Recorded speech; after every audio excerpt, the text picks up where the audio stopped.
Nous partons cette semaine dans la communauté de communes des Vosges, côté sud-ouest. Non loin de Vittel et de Darney, le village de Senonges compte quelques 130 habitants. Nous ne rencontrerons pas le maire de la commune qui n'a pas souhaité s'exprimer. Focus donc sur l'artisanat d'art dans cette émission, puisque nous rencontrerons Maxime Defer, qui est céramiste, un art qui se transmet visiblement de père en fils. Mais pour débuter, nous sommes avec vous, Danielle Van Santen-Faro. Vous êtes créatrice de luminaires et abat-jouriste. Alors un métier qui est peu connu du grand public. Expliquez-nous ce que vous faites aujourd'hui. Eh ben, j'ai commencé à faire des abat-jours pour moi quand je suis arrivée ici dans une grande maison qu'il fallait décorer. Donc j'ai acheté un très bel abat-jour dans la maison Pierre Fray. Je me suis dit que je ne pourrais pas me permettre d'éclairer toute la maison avec ces abat-jours-là. Donc j'ai décidé de m'y mettre, de les faire moi-même. Et je me suis prise de passion pour les tissus surtout. Ça fait partie entièrement de la décoration d'une maison. C'est presque des sculptures lumineuses finalement. Donc j'en ai fait beaucoup et puis j'ai commencé à avoir des personnes qui s'y intéressaient à ce que je faisais. Donc j'ai fait un premier marché de Noël amical qui m'a fait rencontrer des personnes qui voulaient en voir davantage. Et donc, j'ai développé cette activité. Quel type d'abat-jour, quel type de luminaire vous créez? C'est des créations uniques, des restaurations? Comment vous travaillez? Comme je travaille des tissus, qui sont des tissus de designer avec des dessins très très originaux, même si je travaille un même tissu, pratiquement à chaque fois, chaque abat-jour est unique. Je peux aussi peindre des abat-jours en fonction d'un pied de lampe très précis. Donc voilà, toutes les hypothèses sont ouvertes.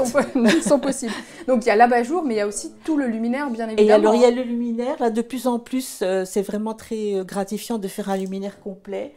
Donc j'ai fait des luminaires en noir et blanc, ce que j'appelle les Toscanes, parce que ça me fait penser aux fêtes du Paléo de Sienne. Et puis maintenant, donc là je vais développer toute une ligne de pieds de luminaire complet, avec un pied textile et avec l'abat-jour textile assorti. C'est un travail de patience, mais le plus long finalement c'est peut-être le choix du tissu, ce qui va correspondre à l'abat-jour. Alors quand il s'agit de proposer un abat-jour pour une lampe qui existe déjà, on m'a proposé de très très belles lampes, des lampes anciennes, chinoises ou de Lunéville, et des céramiques magnifiques, des Delft aussi.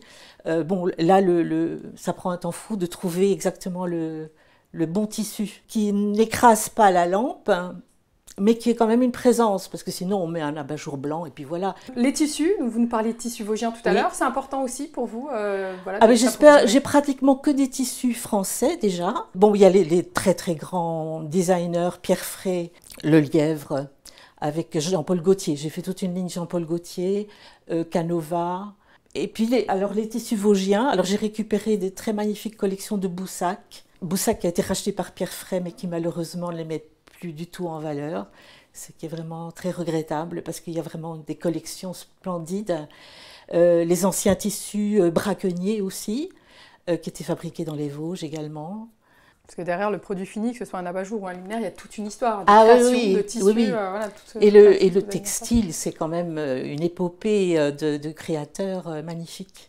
À qui s'adressent vos créations? Alors vous nous parliez de vente en ligne, donc j'imagine que vous vendez bien au-delà de la France. J'ai vendu beaucoup en Allemagne, j'ai vendu en Angleterre, mais maintenant avec le Brexit ça devient compliqué. J'ai vendu beaucoup aux États-Unis et là les ventes sont bloquées.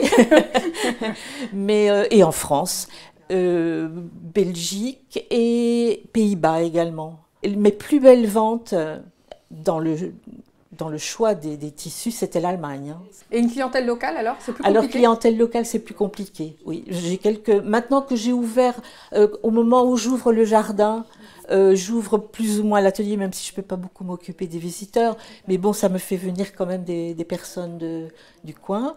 Puis j'ai beaucoup établi de contact au moment de Cousu de fil rouge. J'ai participé depuis 3 ans, enfin 3 salons Cousu de fil rouge qui m'ont amené beaucoup de clients des Vosgiens. Vous parliez de cousu de fil rouge. Oui. C'est des rendez-vous importants quand on est artisan d'art pour montrer son travail et s'adresser à un public de connaisseurs peut-être aussi. Derrière. D'avoir le retour les réactions, parce que bon, moi, pendant longtemps, je n'ai fait que travailler en ligne, et c'est très très perturbant finalement, parce qu'on ne se rend pas compte, bon, on voit aux ventes ce qui plaît, et le type de client qu'on a quand même, mais d'avoir un retour immédiat, quand une personne voit et touche un objet, c'est totalement différent. De pouvoir échanger en direct Ah finalement oui, autour d'une oui, création, oui. bien sûr.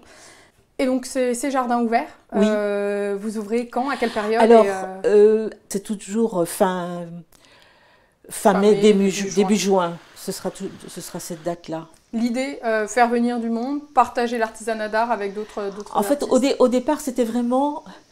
Parce qu'avec mon mari, on se sentait coupable d'avoir un si grand jardin et de le partager avec personne. Donc au début, la première année, on l'a ouvert, il n'y avait pas d'artisans.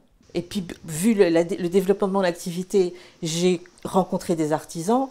Et du coup, je me suis dit, bon, ben, ce sera sympathique d'exposer en même temps. Pour vous, le métier d'abat-jouriste, de créatrice de luminaires, a encore un bel avenir? Est-ce que on sait que c'est un métier qui se raréfie? Quel est le constat que vous faites? Ben, justement, ça se raréfie, donc c'est un bon argument pour ceux qui s'y mettent. Moi, je pense que ça a un bel avenir si on est très sélectif, si on est très qualitatif. Parce que bon, c'est sûr, dans les magasins de décoration bon marché, vous pouvez trouver des choses qui coûtent pas cher, mais si vous voulez vraiment quelque chose de personnalisé, puis qui a aussi une âme, une histoire, je pense que là, il y a vraiment une carte à jouer pour d'autres personnes que moi encore. D'autres créateurs. Oui, oui, oui. Bon, en tout cas, on souhaite une bonne continuation. Merci beaucoup, Daniel, de nous avoir accueillis dans votre atelier. On reste dans l'artisanat puisque nous partons à la rencontre de Maxime Defer, qui est céramiste. Il était ébéniste et depuis 20 ans, il est céramiste. Maxime Defer a appris aux côtés de son papa une passion familiale qu'il fait perdurer. Maxime, nous sommes dans votre atelier, on est entouré de quelques créations, c'est la fin de saison, donc forcément il va falloir refaire le stock. Ce métier, c'est une tradition familiale, une passion qui s'est transmise finalement de père en fils. Oui, c'est ça, c'est une passion. Ouais. C'est lui qui vous a formé? C'est votre papa qui vous a formé? Ouais, j'ai fait un stage pendant 6 mois à la maison. À la maison, plutôt bien. C'était plutôt pas mal et c'était plutôt intensif quand même. Hein. Donc du coup, il m'a appris tous les aléas d'être artisan aussi. C'est un métier difficile? Ouais, je pense, c'est quand même pas simple. Il faut savoir se vendre. Hein. Oui, surtout. C'est surtout ça, ouais. Alors, après, fabriquer, bon, je pense que tout le monde peut le faire, mais... Une fois qu'on a le savoir-faire, bien sûr. Alors, avant d'être céramiste, vous étiez ébéniste. C'est ça, ouais. Déjà dans un métier où l'artisanat est très important, où on travaille avec ses mains. Ouais. Pour vous, c'est quelque chose qui est important. Pourquoi vous avez bifurqué vers la céramique, finalement? Eh ben, il m'a fait rencontrer cette technique qui date de l'Antiquité.